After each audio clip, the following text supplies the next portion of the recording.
podríamos tener ya el trabajo y hacer una primera revisión. Supongamos que tengan algún otro trabajo, no hay problema que lo extendamos una semana más. Pregunta de nuevo, ¿qué fecha les conviene?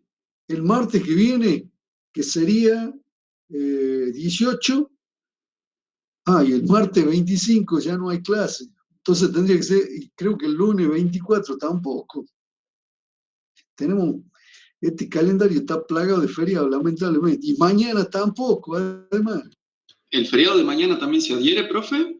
Porque hay otras materias, por ejemplo, en operaciones industriales, que nos dijo la ingeniera Villanueva que nos va a dar igual. A ver, si ustedes van a venir a clase, yo no tengo inconveniente de dar clase, al contrario, porque como les cuento, estamos plagados de feriados y tenemos muchas cosas para ver. No para perjudicar a nadie, nada más. Está bien, perfecto. Consulta, ¿ustedes están dispuestos a mañana a que tengamos clase? Sí, ingeniero. ¿Sí? Sí, Paulo, no hay problema. 1. ¿No hay problema? Leonel, 2. Félix, 3. ¿Quién más? Nadie tiene problema. Bueno, perfecto. Profe, disculpe la pregunta, pero ¿feriado de qué es mañana? Yo me enteré hoy, creo que el aniversario de la creación de la UNSA o algo así. No. Creo que inclusive hay asueto administrativo mañana. Pero, a ver, si nadie tiene inconveniente, al contrario, para mí, bárbaro, que podamos avanzar. Perfecto. Si no hay voto en contra, si no hay nadie que tenga inconveniente, mañana tenemos clase entonces, de 17 a 19. ¿Está? Mismo horario. Bien. Consulta de nuevo. Mañana, por supuesto, sería 11. El otro martes, 18. Comamos bizcocho.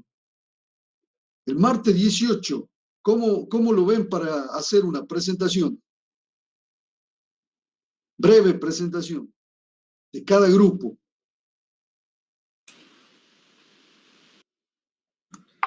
Profe, yo particularmente la semana que viene tengo que rendir mecanismo y hay que entregar un trabajo de derecho. O sea que si podría ser la otra semana, me parecería mejor. Bueno, ya sé que tengo mucho feriado la semana, pero... El problema, Franco, es que hay parcial de derecho también, la siguiente a la que vos decís. ¿Cuándo, perdón, Gustavo? De la semana siguiente a la otra, tenemos parcial de derecho, el 26. 26. Bueno, a ver, pasemos derecho viejo a junio. La verdad es que este mayo se pasa volando así. Bueno, a ver, permítame, miro un almanaque. Entonces, si ustedes tienen el miércoles 26 derecho, una pavada, derecho, che, no me vengan con... Bueno, no importa. No, es importante el derecho. Entonces, el lunes 31 de mayo, sin falta, repito, lunes 31 de mayo, exposición. Hoy, a final del día, como mucho, pero como mucho, todos los grupos ya armados. Necesito un mail, me lo mandan por la plataforma, me lo mandan por la vía privada. Lucky, venga, pero me mandan un mail. Si no, mañana nosotros procedemos a armar los grupos. ¿Está? Fecha, entonces, primera exposición, día 31. 10 minutos por grupo. 10 minutos por grupo cronometrado con reloj. Ya les vamos a pasar las claves de cómo armar la exposición. Pero vayan pensando que el 31 tienen exposición. ¿Y qué es lo que van a exponer? Y lo que van a exponer es cómo han resuelto cada uno de los grupos el enunciado del trabajo práctico número 1. que es analizar el caso Sidalsa y aplicarle las herramientas de diagnóstico con una primera sugerencia de cuáles podrían ser las estrategias. Porque nosotros vamos a seguir con los contenidos y en algún momento vamos a ver cómo se arma una estrategia a través de algunas herramientas, particularmente la matriz FODA.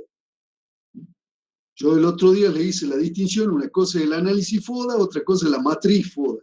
La matriz es para diseñar las estrategias. El análisis FODA es para hacer un diagnóstico. Dos cosas diferentes. Bien. ¿Está en claro entonces? ¿Estamos todos de acuerdo? Fecha y todo. Perfecto. ¿Hay alguna duda o alguna inquietud que quieran comentar sobre la base de la lectura del caso Sidalsa hoy?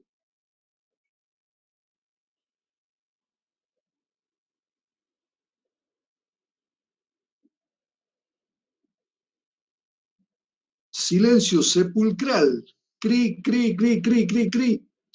Ningún problema.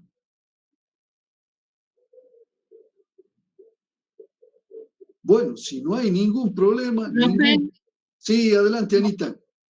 Yo quería preguntarle, en una parte de la descripción dice que la empresa en el 2019 se ve afectada por la apertura indiscriminada de la economía. Y después dice que como estrategia quiere exportar más.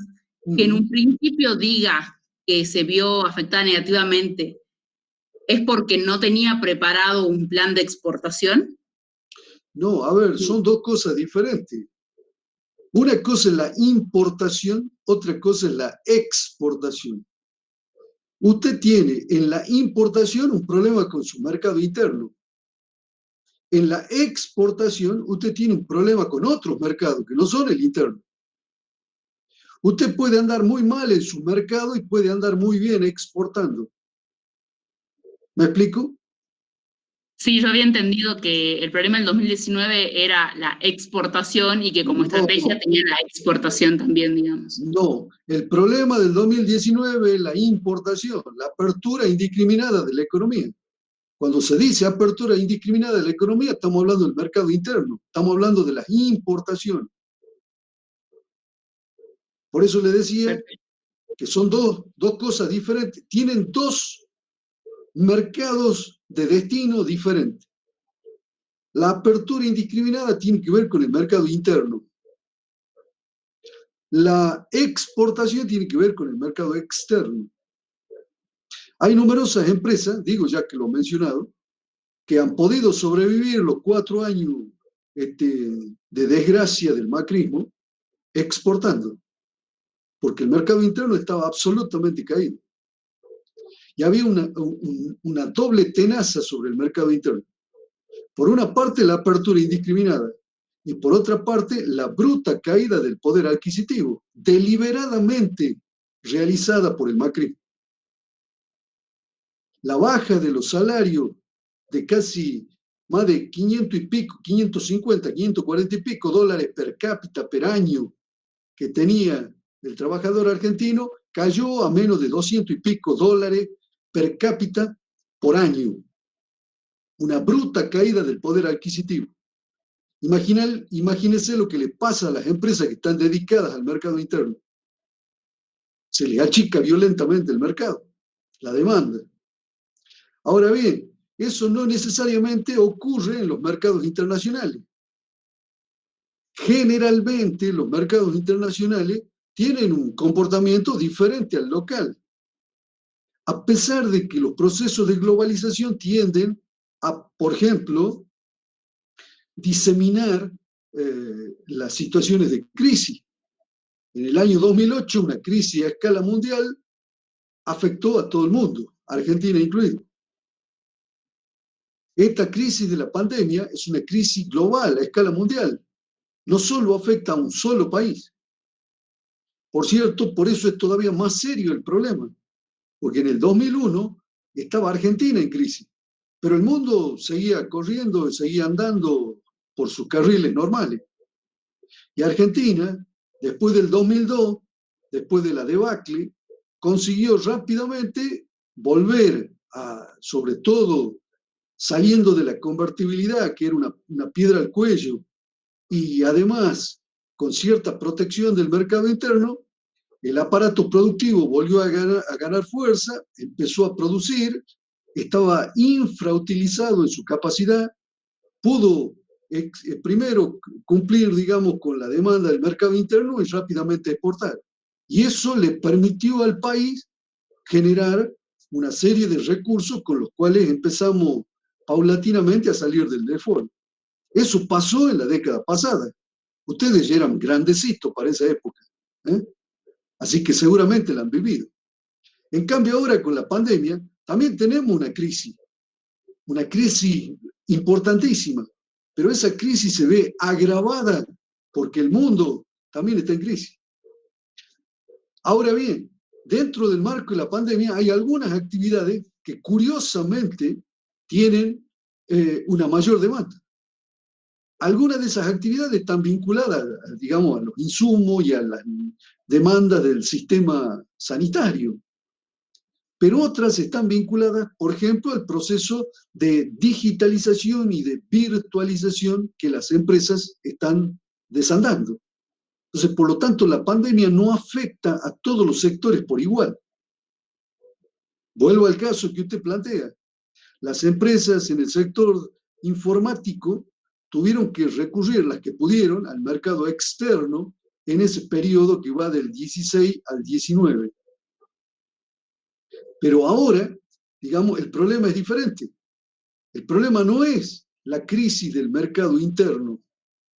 Curiosamente, el mercado interno se ha tonificado demandando soluciones en materia de digitalización y virtualización. Y por eso esta empresa en particular, que es una empresa ficticia, pero que en realidad responde a la dinámica de cambio que se está dando en este sector, esta empresa está haciendo su agosto a partir de la aparición de la pandemia y la protección del mercado. Bien, dos cosas diferentes, la importación de la exportación. Es importante que, por cierto, eso lo tendrían que haber estudiado en organización, cuando analizaban los mercados. Bien, avancemos. Les planteo entonces que continuemos con la metodología. Estamos viendo una metodología complementaria a las que ustedes ya, a las herramientas que ya hemos visto, una metodología que intenta también hacer un diagnóstico de la organización. Esta metodología se centra en analizar ese trípode que se llama las 3E, que es la empresa, el entorno y la estrategia.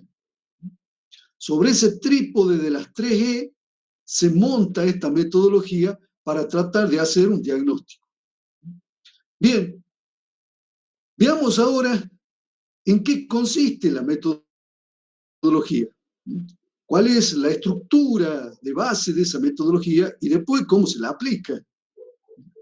Entonces, ahí creo que es donde habíamos quedado la clase pasada. Permítame que pongo en pantalla.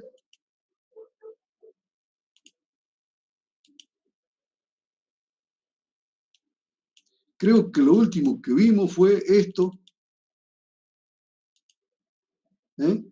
Cómo se podía también visualizar la empresa desde un punto de vista funcional, es decir, de las funciones comerciales, personal, finanzas, dirección.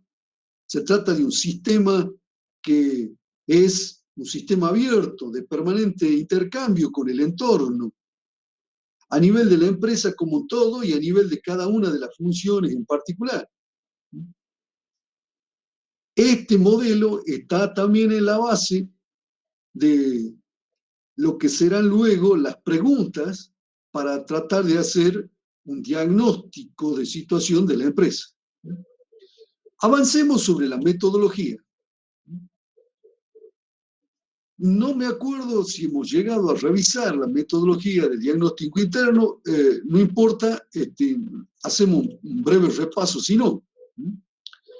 La metodología está planteada en básicamente 5 fases. En la primera se trata de preparar el trabajo de diagnóstico.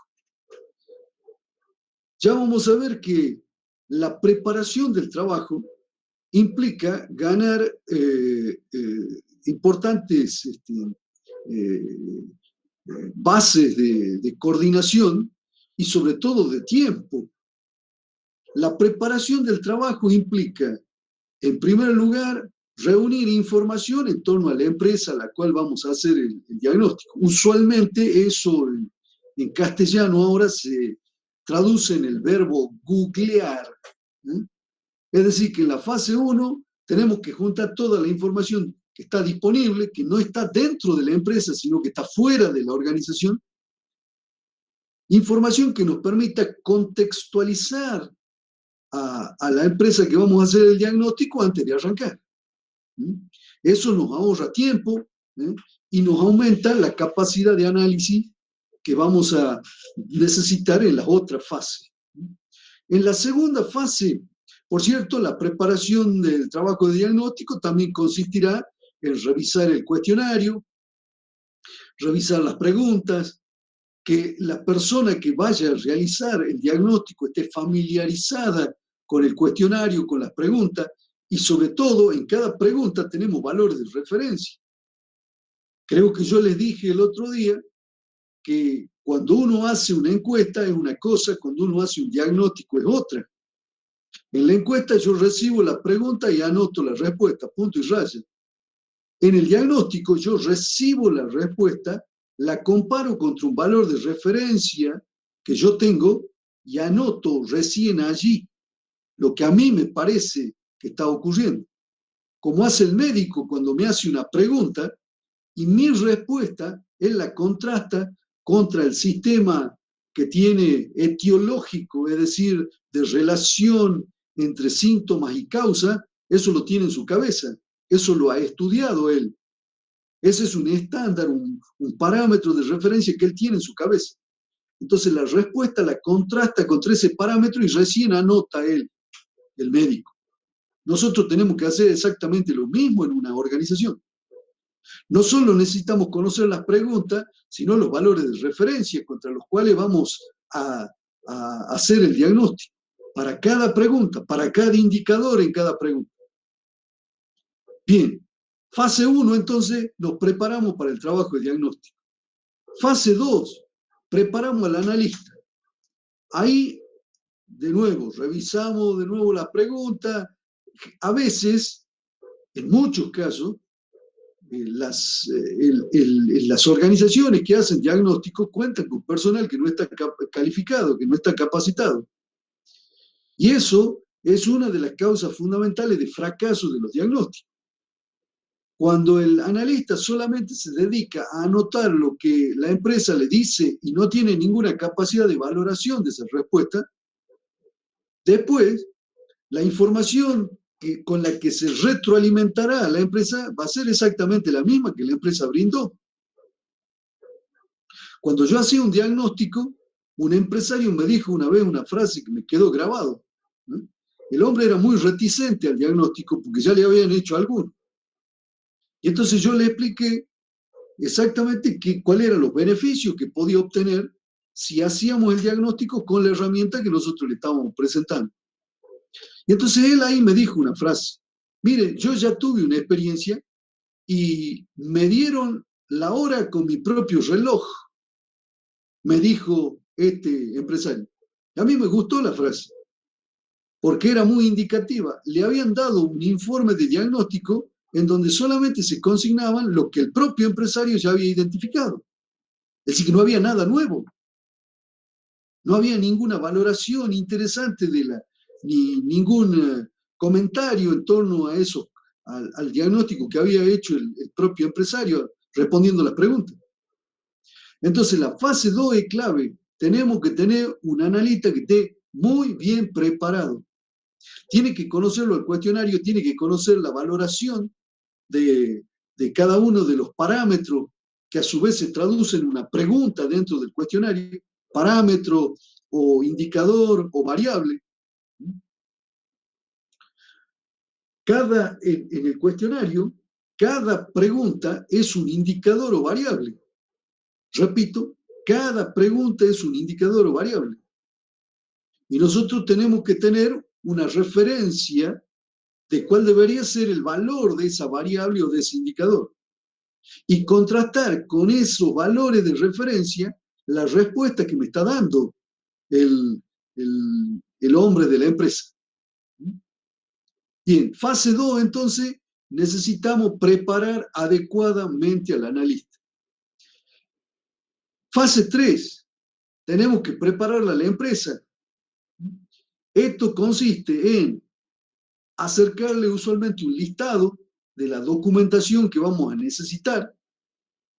Particularmente se requiere de información comercial, de información de producción, de información a veces contable. Es decir, que necesitamos información que la empresa ya tiene disponible.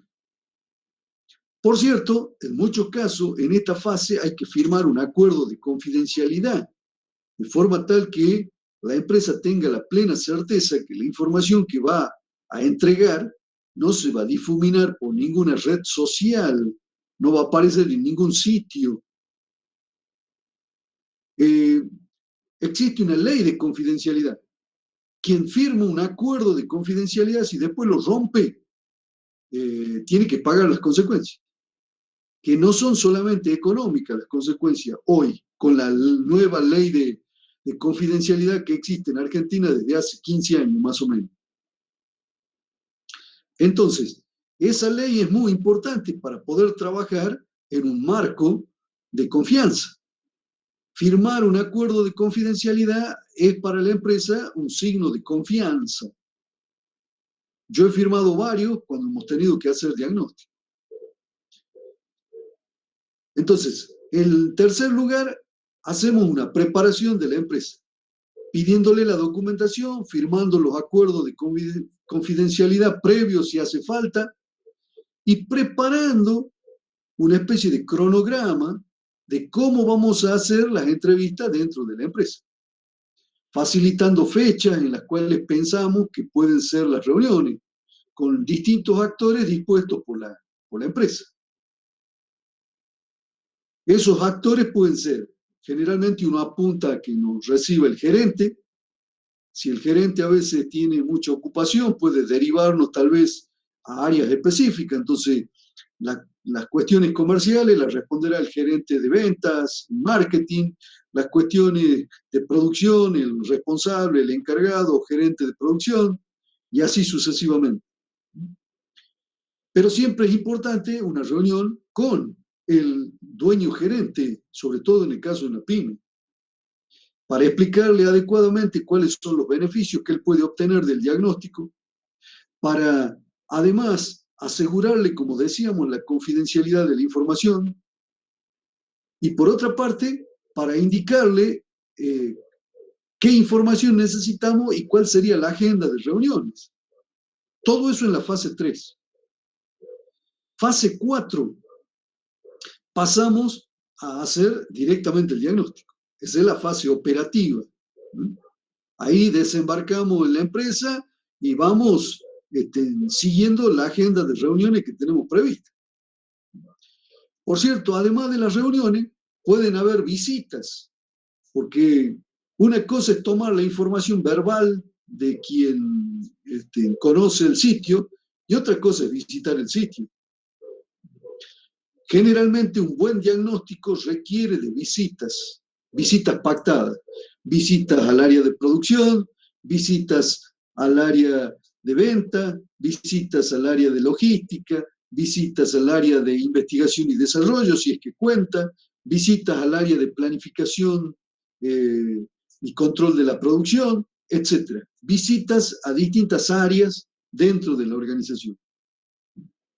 En muchos casos la visita sirve para contrastar también las respuestas brindadas por la empresa, por los distintos integrantes de la empresa. En el Just-in-Time o Lean Production existe una operación que es justamente la de visitar los espacios de trabajo. Un espacio de trabajo es muy importante en el caso del just in time. Se llama el Gemba, el espacio de trabajo. Gemba. Y la visita al espacio de trabajo también se lo denomina Gemba Gembutu. Significa ir y mirar detalladamente el espacio de trabajo. Por eso, repito, en el diagnóstico, las visitas son también muy importantes. Por último, la fase 5. Con toda la información recogida, es importante que preparemos un informe. Ese primer informe será también sometido a discusión con la empresa. Y es allí donde empieza a generar valor para la empresa el diagnóstico. La posibilidad de que vamos y discutamos con ellos una mirada alternativa de la empresa, un diagnóstico de problemas, de necesidades, también inclusive de oportunidades. Todo esto a la empresa le resulta de extrema utilidad. Se trata de información y conocimiento que no están dentro de la organización y que cuando una empresa puede acceder a esa información, por cierto, resulta extremadamente útil para la misma. Después de discutir el informe primero que se envía, que está en estado casi de borrador, pero es un primer informe, y tomada las opiniones del empresario, el dueño empresario, del gerente de producción, de venta, o el personal que el dueño empresario decida que va a participar en este tipo de reuniones, tomada la devolución, se procede a hacer el informe final. Ya vamos a ver qué características tiene el informe final. Solo un detalle, entonces 5 fases. Un detalle muy importante a tener en cuenta. A veces quienes todavía no tienen la experiencia de trabajo, de vinculación con alguna organización, no perciben que las organizaciones son usualmente jerárquicas. Es decir, hay una jerarquía dentro de las organizaciones. El problema central aquí es que nos abran la puerta. Si el dueño empresario no está convencido, no hay diagnóstico. Cuando lo convencemos, tenemos que darle argumentos certeros, no mentirosos, se tienen que además cumplir en la práctica esos argumentos, qué beneficios vamos a brindar para la empresa. Ya vamos a revisar algunos beneficios más adelante. Pero además, tenemos que ser conscientes de que es él quien nos habilita a hablar o no con el personal. No hay democracia en las empresas. Lo que ocurre en el ámbito social no ocurre dentro de las empresas. En las empresas, el dueño empresario es el que decide. Y si vamos a hacer un diagnóstico en una empresa, esa es la primera regla de juego que tenemos que entender. Tenemos que ser muy respetuosos, pero a la vez saber que hay un poder de decisión que no lo tenemos nosotros. Entonces no podemos hablar con quien queramos, sino con aquellos que nos habilita el gerente, el dueño empresario, a hacerlo. Y eso se nota sobre todo en una pyme. Así que estoy comentando estos detalles para que ustedes perciban que por más que parecen, digamos, fases relativamente sin complejidad, que se pueden hacer, digamos, este tipo de trabajo casi sin sobresalto, les adelanto que en realidad las organizaciones son complejas, que el dueño empresario tiene la autoridad para habilitarnos o no al acceso a la información, que necesitamos trabajar los beneficios del diagnóstico para que la organización nos abra la puerta, y que por otra parte, como ustedes ven las flechas estas amarillas, aunque hay una cadena central, hay retroalimentación. En algunos casos, supongamos en la fase 3, estamos tratando de hacer la preparación de la empresa, vemos que hay alguna información que hemos recibido y tal vez tengamos que retroalimentar en términos de la preparación del analista, porque hay alguna información que no la teníamos y entonces necesitamos prepararnos para analizarla. También puede haber una retroalimentación en términos de la modificación del instrumento de recogida, algún ligero cambio, un ajuste en el instrumento. ¿No? Perfecto. Luego, en la fase 4, mientras estamos haciendo el trabajo, puede surgir que haya una fuente de información de la que no teníamos información, de la que no sabíamos, y entonces nos enteramos y conseguimos o pedimos esa información. Con lo cual, fíjense, hay un efecto retroalimentado. Es decir, que estas fases, si bien es cierto, tienen una secuencia lógica, también tienen retroalimentación.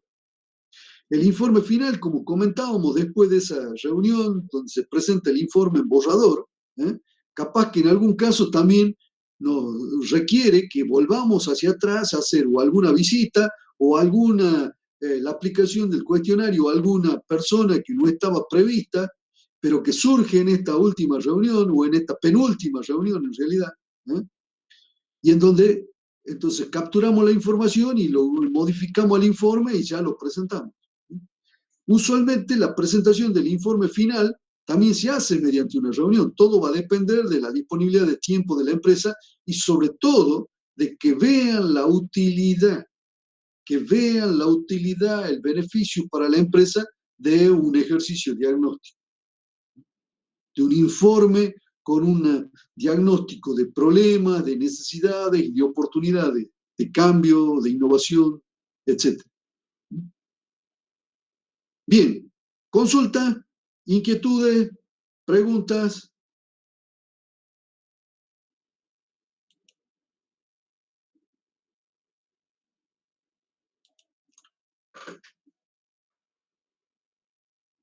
¿Está claro todo? Clarísimo.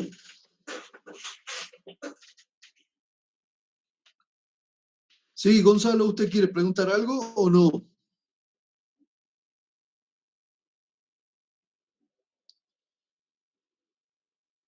Gonzalo Valverdi, ¿o es que está abierto el micrófono por casualidad nomás?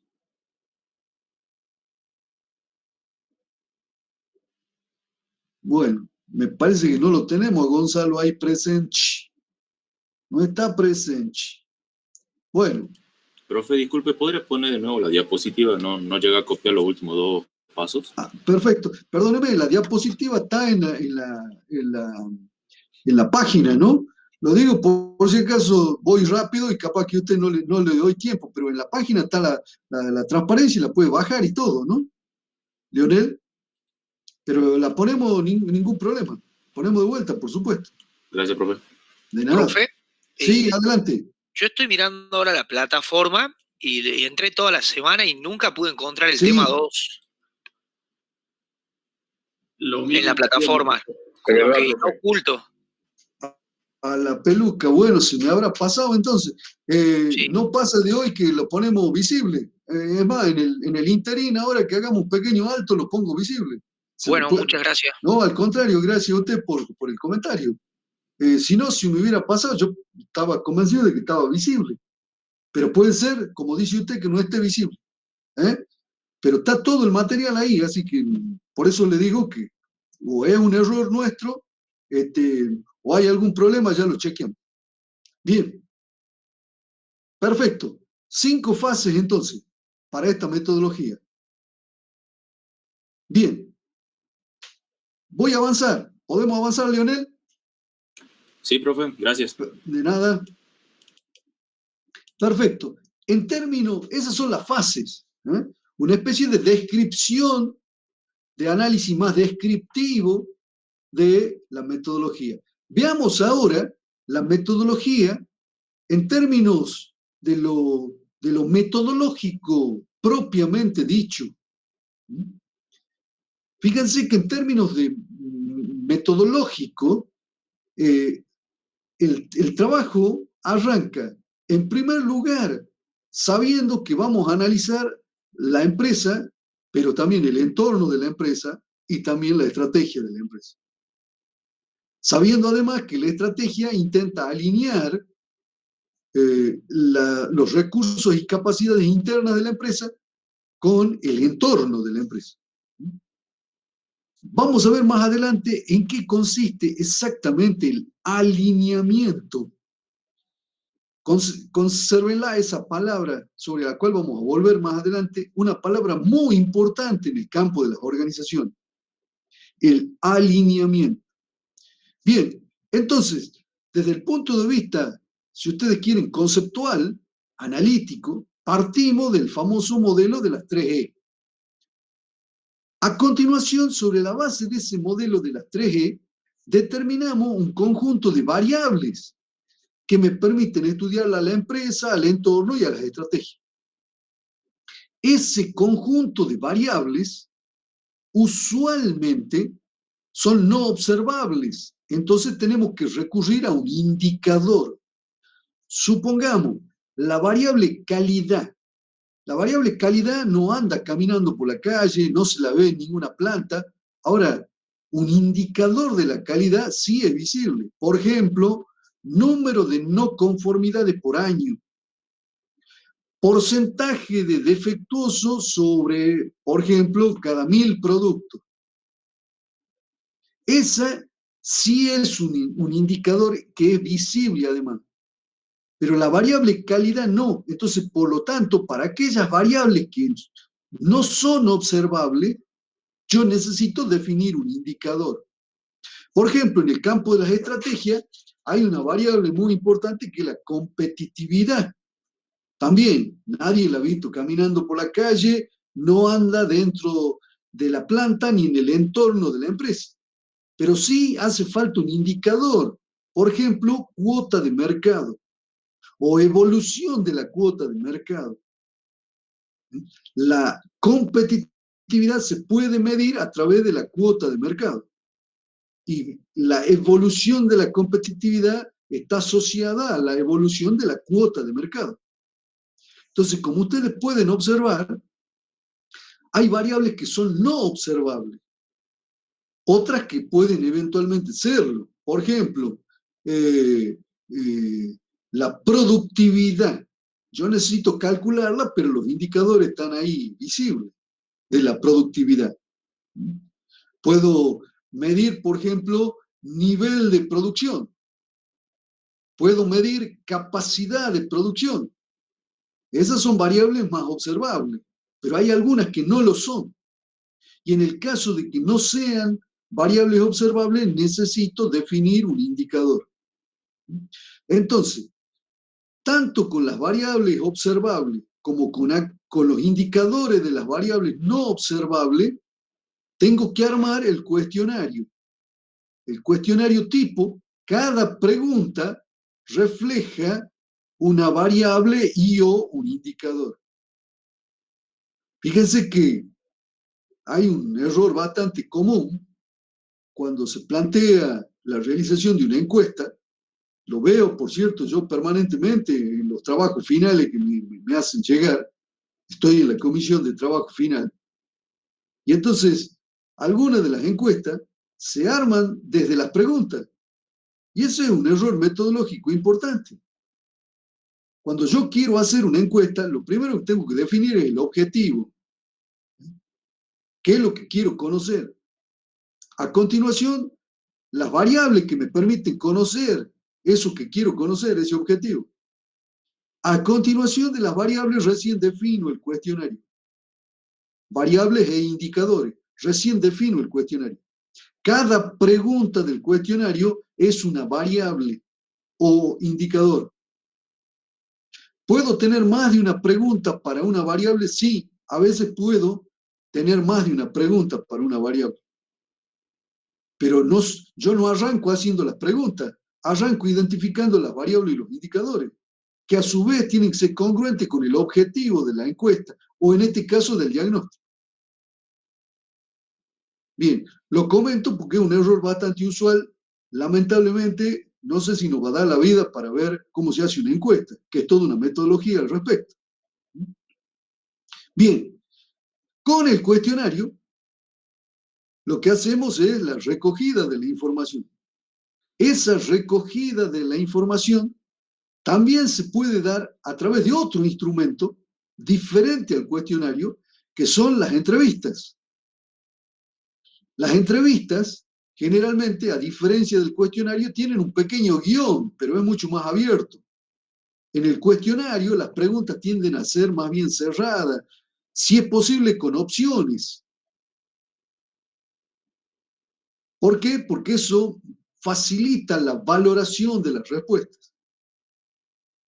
En la medida en que nosotros tenemos preguntas cerradas, significa que tenemos un mayor dominio, un mayor conocimiento de lo que estamos preguntando. Conocemos las alternativas de respuesta. En cambio, si no conocemos esas alternativas de respuesta, las preguntas del cuestionario suelen ser abiertas, sin alternativas. En cambio, las entrevistas son solo un guión que nosotros tenemos de temas que queremos hablar con los directivos y se los vamos planteando, y a medida que el directivo va contándonos sobre la empresa, sobre la cuestión que le hemos preguntado, pueden aparecer ahí nomás repreguntas. Es decir, que es mucho más abierto. El instrumento de recogida que se llama entrevista es mucho más abierto que el instrumento que se llama cuestionario tipo. Nosotros en el campo de la ingeniería no estamos habituados a veces a pensar que el conocimiento también se obtiene a través de la comunicación. La comunicación es un factor central. Espero que ustedes vean algo de comunicación en la materia de relaciones humanas. Es clave el desarrollo de la comunicación. En todo caso, yo voy a hacer algún comentario más adelante vinculado a las buenas prácticas en la comunicación, en el uso de esta herramienta. Más adelante lo vamos a hacer. Pero repito, a través de la comunicación, ya sea con un libreto abierto o ya sea con un cuestionario tipo estructurado, lo que estamos haciendo es recogiendo información. Y en algunos casos algo más que información, hasta conocimiento. Bien, con esa información pasamos a la tercera fase. Tenemos que analizar. Generalmente, esa información, sobre todo de los cuestionarios estructurados, se puede volcar y podemos generar lo que se llama una matriz de datos. Y podemos explotar ese cuestionario tipo y esa matriz de datos, inclusive hasta generando cruces de algunas variables, viendo análisis de frecuencia, todo eso que ustedes han estudiado en estadística. Por eso les dije desde el inicio de esta materia que en realidad esta es una materia terminal de la ingeniería industrial, que requiere que ustedes apliquen todos los conocimientos previos que han tenido. Bien, en el análisis, entonces, construimos la matriz de datos y valoramos los resultados que tenemos, para lo cual necesitamos criterios de evaluación. Criterios de evaluación para cada una de estas variables y para los resultados, por ejemplo, el análisis de frecuencia de la variable, que podamos hacer alguna afirmación. Y en un análisis todavía un poquito más complejo, podemos hacer lo que se llama un análisis de tabulación cruzada. Podemos cruzar dos o más variables. Bien, generalmente estos criterios de evaluación, para cada una de las variables, podemos ponerlo en una tabla de evaluación. También. O criterios de naturaleza más bien cualitativa, o tablas de evaluación que usualmente presentan una naturaleza más cualitativa. Pero son, en definitiva, parámetros de evaluación contra los cuales yo voy a analizar y voy a evaluar la información que ya he recogido. A continuación, sobre la base de los resultados de ese análisis, escribimos el informe. El primer informe, como hablamos la vez pasada. Ya vamos a ver que ese informe necesita de algunas pautas de redacción, que las vamos a ver ahora al final, vamos a ver la metodología completa. Por otra parte, ese es un informe de naturaleza más bien técnica, no es una novela, no es un panegírico donde yo opino libremente, no, es un informe técnico que tiene que tener una estructura. Ya vamos a ver cuál es la estructura. Entonces, Este informe, con adecuados criterios de relación y con una estructura de presentación de los contenidos, es el que vamos a analizar en una reunión previa, en la cual se criticará el informe, se verá qué le falta, qué cosas son acertadas, etc. Se hará la corrección y finalmente se enviará el informe final que contiene o debe contener recomendación. Debe agregar valor a la empresa. No debe darle la hora con el propio reloj del empresario, como decía este señor, al que por cierto le hicimos un diagnóstico y quedó chocho después que le entregamos el diagnóstico. Ya vamos a ver que el informe final, los resultados finales de la auditoría, del diagnóstico, deben contener elementos de originalidad, deben tener valor agregado para la empresa. Eso lo vamos a ver más adelante. Pero retengan este dato, porque es muy importante. No es un informe atorrante que tenemos que hacer, no. Tenemos que poner todas las neuronas a trabajar, toda nuestra creatividad, todo nuestro conocimiento y experiencia previa, toda la información que hemos recogido de la empresa in situ, toda la información que hemos recogido de la red, información que tenemos de otras empresas del mismo sector o de otros sectores, toda la información que podamos volcar para enriquecer ese informe. Por cierto, esa riqueza tiene que estar claramente hecha de manera sintética. Es un informe técnico. No es que vamos a ir a guitarrear. Bien.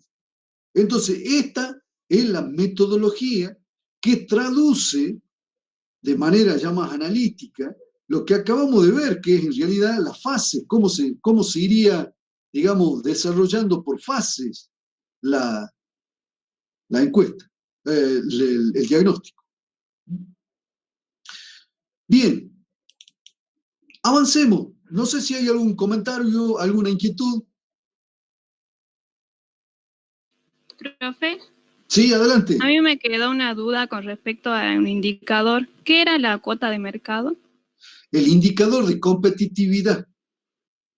Un indicador típico de competitividad. ¿Y a qué hace referencia? Y hace referencia a cuánto del mercado está en manos de su empresa. Cuando yo digo, por ejemplo, que soy un fabricante de bizcocho en la ciudad de Salta y digo que mi cuota de mercado es del 18%, significa que el 18% de todos los bizcochos de la ciudad de Salta lo fabrico yo. Que los salteños comen el 18% de los bizcochos, del total de los bizcochos, el 18% son míos. ¿Se entiende? Sí, profe, gracias. Y supongamos, además, digo, para seguir con la analogía, y supongamos que mi cuota de mercado ha venido evolucionando desde el 10 al 18 en los últimos 3 años. ¿Eso qué le indicaría a usted? Que estoy siendo competitiva a lo largo del tiempo. Que estoy mejorando mi competitividad, claramente. Usted seguramente escuchó hablar de la palabra competitividad. Es una palabra que se utiliza por los 4 costados. Pero la pregunta es, ¿qué es la competitividad? Es la capacidad de competir, pero no solo hoy, sino también de manera sustentable en el futuro. Y una forma de medir esa capacidad de competir es a través de la cuota de mercado. ¿Está? Sí, profe, gracias. Tendrían que haberlo visto el concepto en economía, como verán. Porque por otra parte es un concepto centralmente económico, el de competitividad. Pero bueno, estamos en la lucha que es dura y es mucha. Estamos, como verán, recuperando conceptos de todos lados. Profe, ¿y la cuota de mercado entraría en lo que serían los indicadores de eficiencia o indicadores de capacidad? No, es un indicador de resultado, no es de eficiencia. Bien, bien. A diferencia, a ver, muy buena la pregunta, Lionel, ¿usted? Sí, profe. Perfecto, muy buena su pregunta, Lionel. Fíjense que a diferencia de la productividad, que es un indicador de eficiencia, la competitividad es un indicador de resultado. Fíjense que la cuota de mercado es externa a la empresa, no es interna. Y entonces, usted en realidad solo gobierna en parte el ganar competitividad. Es muy dura la pelea en los mercados. Entonces, vuelvo para atrás, la competitividad es un indicador de resultado, de performance, ¿eh? De performance. ¿Cuán bueno es mi performance en los mercados? ¿O cuán buenos son los resultados que mi empresa obtiene en los mercados? Otra variable, como por ejemplo, no sé, eh, eh, no sé, tasa de uso de la materia prima. No es una variable de resultado, es una variable interna, yo la gobierno. Supongamos que del total de la materia prima siempre puede haber algún desperdicio, suele haberlo. A eso se lo llama castizamente scrap. A ver, recupero la imagen. Entonces, esa tasa de uso de la materia prima es una variable interna. Es importante la pregunta de Lionel porque cuando ustedes vayan a hacer un diagnóstico en una empresa, tienen que tener claro cuáles son las variables que son internas y cuáles son las variables de resultado. Generalmente, todos los estudios lo que intentan es estudiar las variables internas para ver cómo éstas explican el resultado. Por ejemplo, la variable calidad es gobernable internamente, aunque hay una parte de la calidad, lamentablemente ustedes todavía no han visto gestión de la calidad, ingeniería de la calidad, hay una parte de la calidad que es subjetiva por parte del cliente. La calidad se puede definir de dos maneras. En primer lugar, como cumplimiento de especificaciones de producción. Esa es una definición que la empresa gobierna, es interna. Es una definición de ingeniería, una definición desde el punto de vista de la producción. Pero hay una segunda definición de la calidad y es satisfacción del cliente. Esa usualmente es una medida más bien subjetiva de la calidad por parte del cliente. Aunque al final del día, esa capacidad de satisfacer al cliente subjetiva se traduce en resultados. Entonces, lo que necesitamos saber es cuáles son las variables internas que la empresa puede controlar y que adecuadamente gestionadas me permiten obtener resultados. ¿Y cuáles son esos resultados? Variables como la competitividad es una variable del resultado. Variables como la rentabilidad es una variable del resultado. ¿Se entendió bien el concepto? Sí, profe. Bien, perfecto. Son 19 horas. Yo no sé si hacemos un pequeño alto relativamente breve y hacemos 2 altos o hacemos un galope de unos 20 minutos más y hacemos ahí un alto más gordo. ¿Cómo lo prefieren? Yo prefiero dos saltos cortos. No sé 2 saltos cortos, Gabriel. Bueno, ¿no hay ningún otro comentario? Si no, le hacemos caso a Gabriel. No se me calienta el agua en un salto corto, profe. Muy buenas observaciones, Mauricio. Hagámoslo largo. Bueno, entonces les propongo 20 minutos más y hacemos uno largo de unos 20. ¿Eh? Sí, profe. ¿Pueden ser, Gabriel? ¿O le arruinamos algo ahí? No, sí. Está bien. ¿Pueden ser? Bueno, Sí, perfecto. Sí. Entonces van a tener tiempo para calentar el agua, para el mate. Bien, bueno. Entonces, permítame unos 20 minutitos más y ahí hacemos un pequeño alto de otros 20 más. ¿Eh? Perfecto. Bien. Vuelvo a poner en pantalla.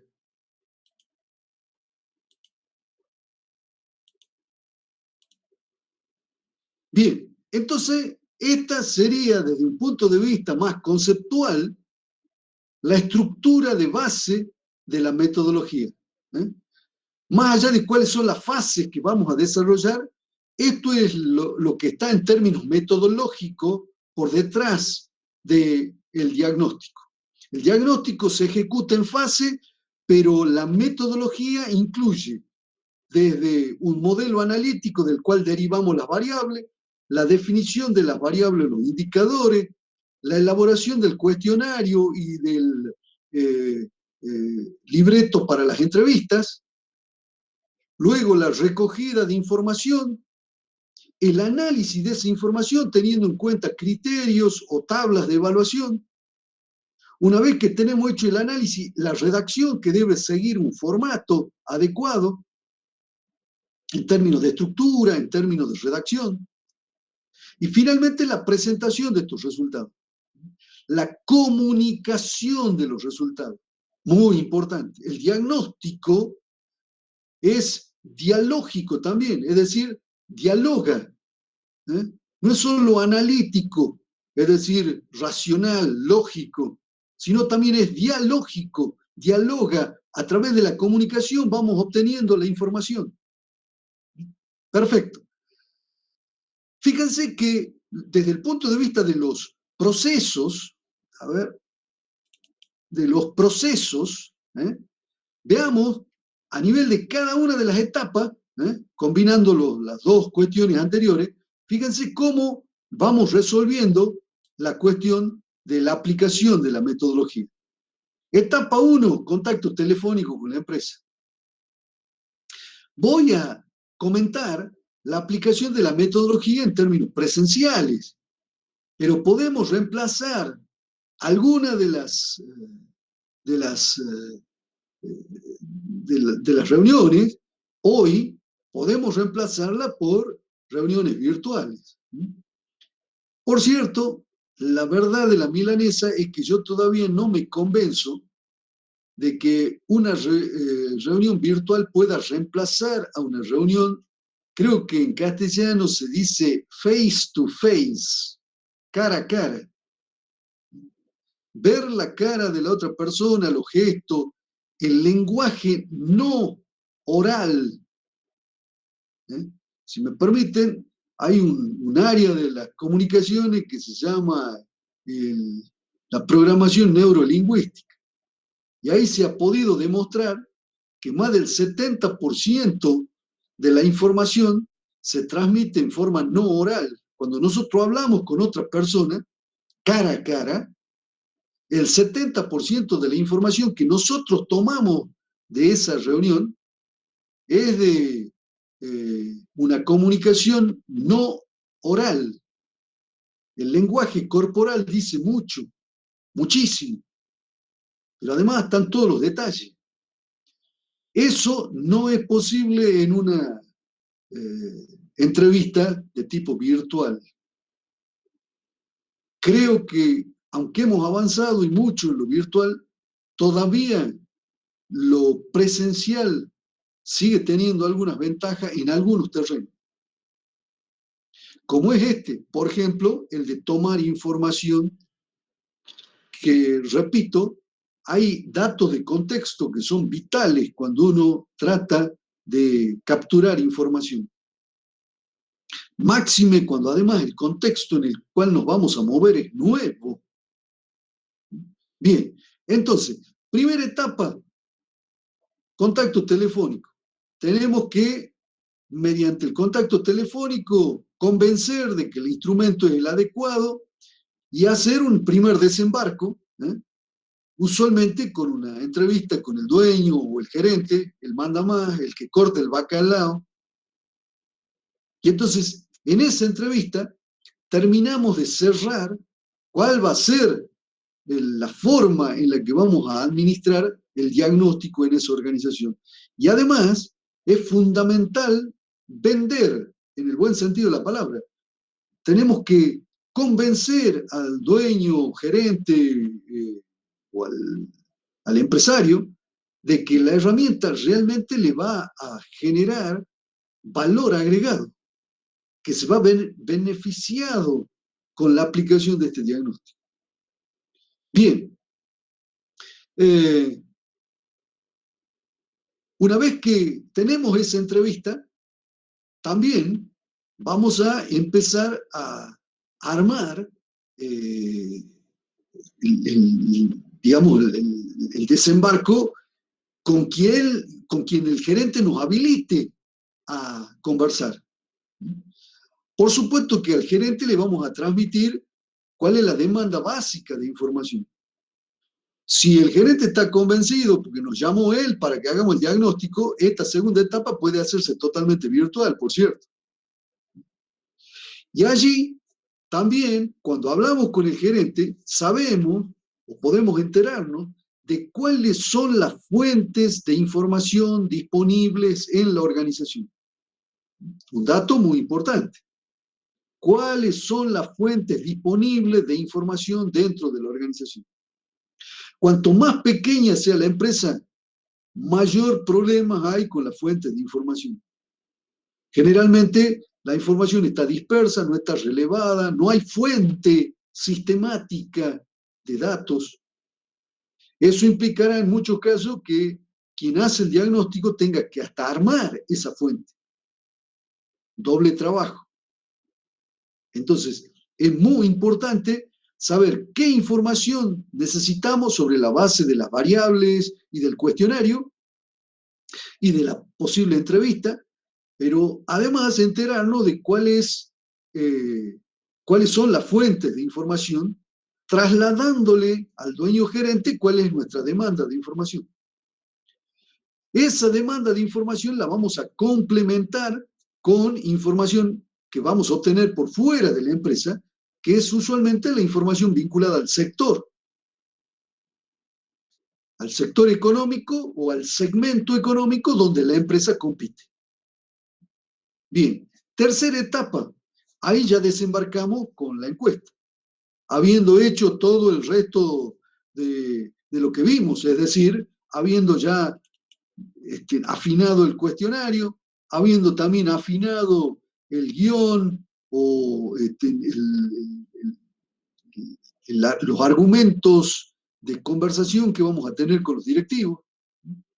Bien, entonces procedemos a la entrevista. Entrevista con quienes el dueño gerente nos habilite a conversar. En muchas empresas, sobre todo pequeñas, en realidad la charla se circunscribe básicamente al dueño gerente. Él es el que nos lleva, con él hacemos la visita a la planta, etc. Son los estilos, hay que respetarlo. Bien, perfecto. Hacemos la entrevista. Ahí aplicamos los cuestionarios tipo que hemos ajustado previamente. Por cierto, el dueño gerente puede eventualmente también decir, bueno, yo también voy a brindar información. Y entonces no solo vamos a hacer entrevistas con los jefes, sino también con el dueño gerente. Obtenemos la información, ¿tá? Y entonces con esa información y su respectivo análisis comenzamos a redactar el informe. Ese informe, generalmente, en su primera versión la discutimos con el dueño gerente y o con quien él considere necesario. Ahí recibimos la crítica, vemos cuán ajustada es nuestra visión de la empresa, contrastamos nuestra visión con la que el dueño gerente y o los restantes miembros de la organización presente nos manifiesten. Vemos si hay que hacer alguna recogida adicional de información y entonces sobre esa base elaboramos un informe final que contiene, sobre todo como valor agregado, recomendaciones. Entonces, esto que acabamos de ver acá es desde un punto de vista metodológico. Esto que acabamos de ver anteriormente son las grandes fases, sin las actividades. Pero esto que acabamos de ver ahora es las distintas fases con las respectivas actividades que vamos a desarrollar. Esta información está tomada de este sitio, que es el Instituto de la Mediana y Pequeña Industria de España, que es la que desarrolló el cuestionario. Ese cuestionario, por cierto, lo hemos aplicado hasta fechas relativamente recientes. Estoy hablando año 2014, 2015, sin problema, acá en Argentina. Cuando los chicos lo utilizaron en el 2018 y 2019, también anduvo muy bien. Compañeros suyos. Así que, a pesar de la fecha, fíjense, con ajustes adecuados, el cuestionario puede ser perfectamente utilizado. Bien, hay una última cuestión que es muy importante, tanto cuando hacemos el análisis para poder redactar el primer informe, como cuando hacemos los argumentos en una reunión. Nosotros tenemos un problema, Houston, y es que tendemos a tratar de ganar las discusiones y no a ver quién tiene razón y dónde está la verdad de la milanesa. Es decir, que tenemos cierta lógica un tanto sofista para discutir. Tratamos de ganar la discusión y no necesariamente de construir conocimientos que sean fidedignos o lo más cercanos a la verdad posible. Una solución a este problema tan importante es que cuando nosotros hagamos el análisis, y por cierto también las visitas, necesitamos tratar de buscar argumentos causales. Es típico en las organizaciones, buscar chivos expiatorios. Se comete un error y en vez de buscar la causa y por ende las respectivas soluciones, se buscan culpables, chivos expiatorios. Es muy común ese tipo de cultura en nuestras organizaciones. Por supuesto, como se podrán imaginar, con ese tipo de cultura en las organizaciones se reduce notablemente la participación de todo el mundo, porque todo el mundo anda cuidándose las espaldas y un poquito más abajo, donde la espalda pierde su nombre decoroso. Todo el mundo se cuida. Entonces, a veces existe esa cultura en las organizaciones. Por supuesto, como se podrán imaginar, el profesional que hace el diagnóstico no puede caer en ese error, porque si llega a caer en ese error, es una trampa mortal de la cual difícilmente pueda salir. Entonces, ¿cuál es la lógica central de análisis de la información? Tiene que ser una lógica causal. Permítame poner un ejemplo. Seguramente ustedes han visto, o tal vez vayan a ver, seguramente lo han visto, por ejemplo, no sé, en investigación operativa, no sé si han visto árboles causales. También se van a ver árboles, pero en este caso para evaluar proyectos, eso lo van a ver con Osvaldo Pacheco. Si es que no lo han visto ya, deberían haberlo visto porque ese es de cuarto. Bien, árboles causales. Entonces, lo que tratamos es de analizar las situaciones en términos de factores, de datos fácticos de la realidad, y no en términos de culpable. Detalle importante. Supongamos, ustedes recogen la información de que las ventas están bajando. Entonces el análisis no puede ser de quién es el chivo expiatorio, quién es el fulano responsable para que le bajemos la caña. No, tenemos que buscar las causas que explican por qué bajan las ventas. Y entonces ustedes tendrán que hacer un análisis causal, como este que está acá. Causas externas, que en su gran mayoría no se gobiernan. Por ejemplo, un mercado en donde estamos entrando en una fase decreciente. Tal vez porque el producto, como ya vamos a ver cuando veamos algo de innovación y algo de ingeniería de producto, que por cierto es una temática que he detectado que está faltando en la formación de ustedes, bueno, algo vamos a ver de ingeniería de producto. En la curva del ciclo de vida del producto, hay productos que están llegando al final de su vida útil. Y entonces el mercado tiende a ser decreciente de manera estructural porque el producto ya no da más. Bien, también puede ser que ese mercado se reduzca y las ventas por consiguiente, debido a que se han incorporado nuevos actores que intensifican la competencia, que hacen que, por ejemplo, lo que no competíamos en base a precio, ahora empezamos a competir en base a precio. Bien, entonces, como verán ahí estamos haciendo un análisis causal, no un análisis de chivo expiatorio. Un segundo detalle, causas internas, que explican por qué bajan las ventas. Por ejemplo, porque no tenemos una adecuada fuerza de venta, un adecuado dinamismo de venta. Nos está faltando gente para la venta. Esa también puede ser una posible explicación. O porque la calidad de los productos es deficiente y entonces los clientes están desistiendo de comprar nuestros productos y las ventas bajan. En el caso de la calidad deficiente podemos seguir la cadena causal. Por ejemplo, mala calificación del personal o una calificación insuficiente. O una mala especificación de los materiales, por ejemplo, que a su vez generan que el producto tenga una calidad deficiente que hace que las ventas bajen.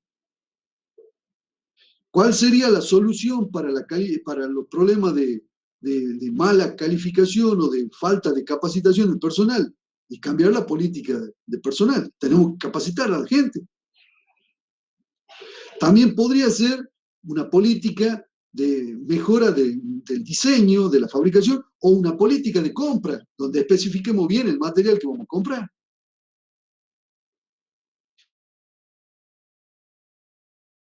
Entonces, como ustedes pueden observar, no tenemos que mostrar quién es el fulano que compra mal, sino que tenemos que decir que hace falta modificar las especificaciones del material para que esto a su vez mejore la calidad y por lo tanto nuestro producto vuelva a tener aceptación en el mercado y las ventas aumenten.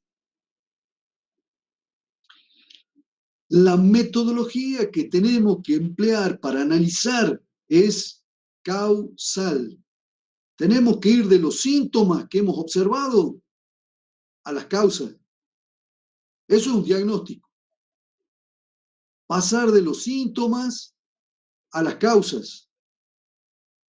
Ustedes, en este momento, tienen buena parte de las herramientas con las cuales poder hacer un análisis de este tipo.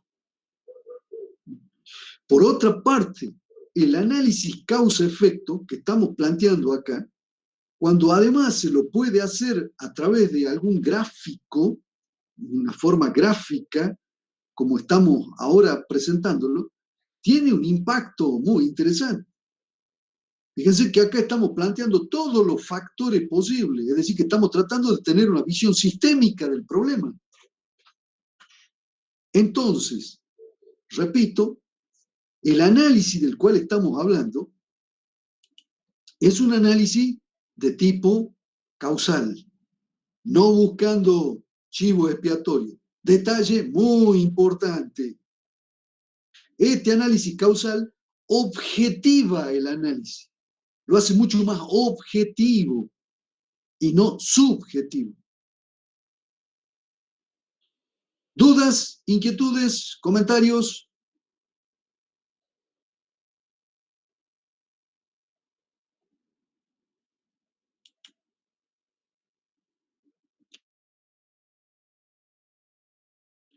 Bueno, si no hay ningún comentario, les propongo entonces que pasemos a un pequeño alto para refrescar y recuperar la atención, 20 minutitos. Es decir que 19:40 estamos volviendo. 19:40.